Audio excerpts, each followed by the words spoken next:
Hello everyone, जिया कहानियाँ में आपका स्वागत है। आज की कहानी आत्महत्या समाधानी। उसे जीना नहीं था, वो खुद को ख़त्म कर देना चाहती थी। उसके दिमाग में हमेशा यही विचार आ रहा था। उसने डिसीजन ले लिया था, सिर्फ अंत कैसे करे इसके बारे में सोच रही थी। चारों ओर अंधेरा ही था।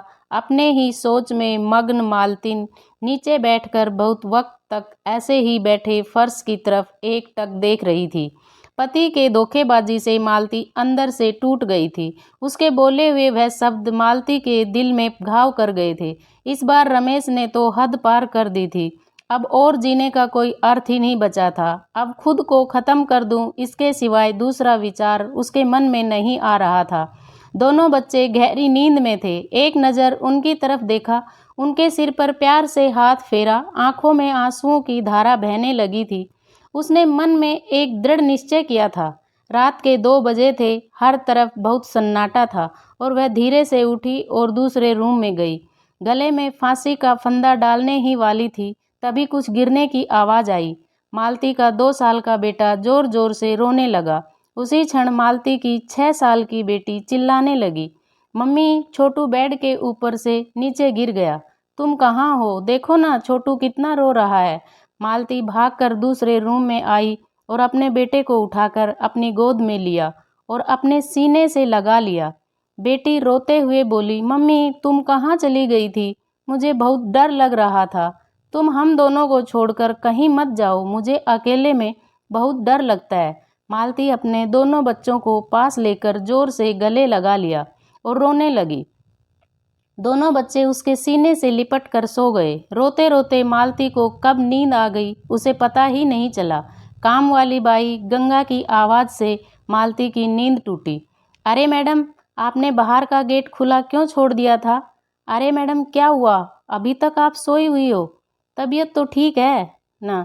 वो खुद को संभालते हुए बोली, हाँ, थोड़ी तबीयत ठीक नहीं है। घड़ी में वक्त देखती है तो 8:30 बजे थे।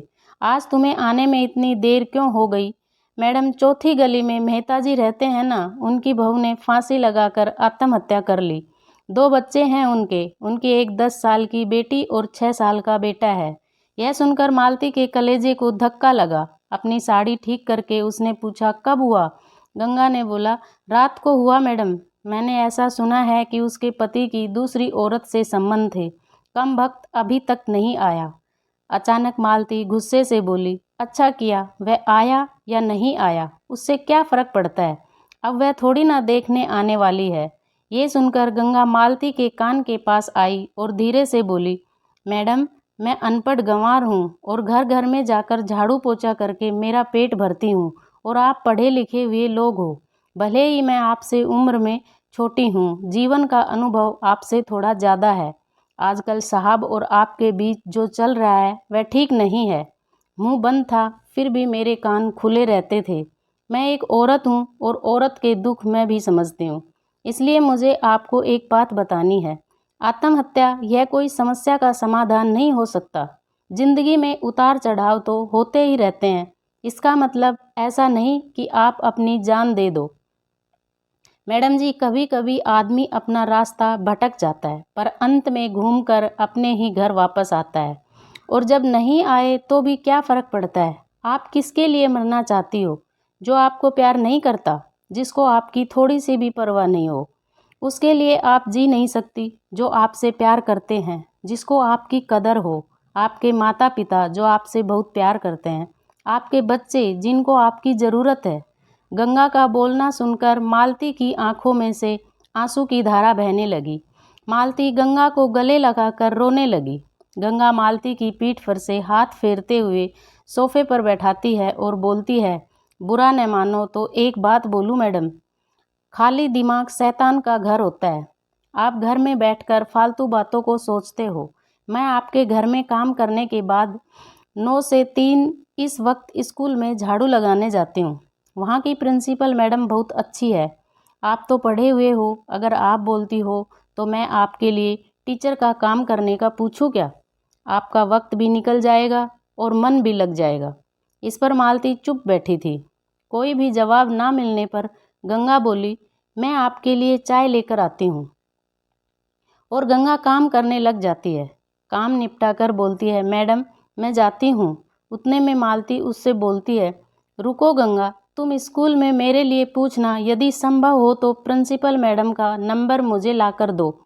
गंगा के चेहरे पर खुशी का भाव दिखा।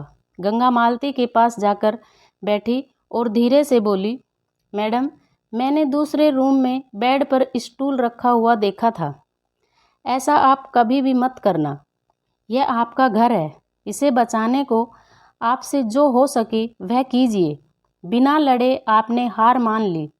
गंगा मालती के हाथ अपने हाथ में लेकर बोली, मैडम एक फिल्म में एक हीरो ने एक डायलॉग बोला था, लड़ाई लड़कर जीती जाती है, मरकर नहीं, क्योंकि मुर्दे कभी लड़ा नहीं करते। गंगा हाथ नचाते हुए ऐसे बोलने लगी। यह देखकर मालती को बहुत हंसना आया। गंगा का बोलना सुनकर मालती का मन हल्का हो गया और उसे एक नई आशा की किरण भी दिखी। वह अलमारी में से अपने सर्टिफिकेट निकालने लगी। दोस्तों, पति पत्नी का रिश्ता यह बहुत स्नेही होता है। भगवान से यही दुआ करती हूँ कि कोई भी पति पत्नी के जीवन में ऐसा मोड़ नहीं आना चाहिए। अगर आया भी तो आत्महत्या ये उसका इलाज नहीं है। जीवन में कोई भी समस्या का समाधान आत्महत्या हो ही नहीं सकता।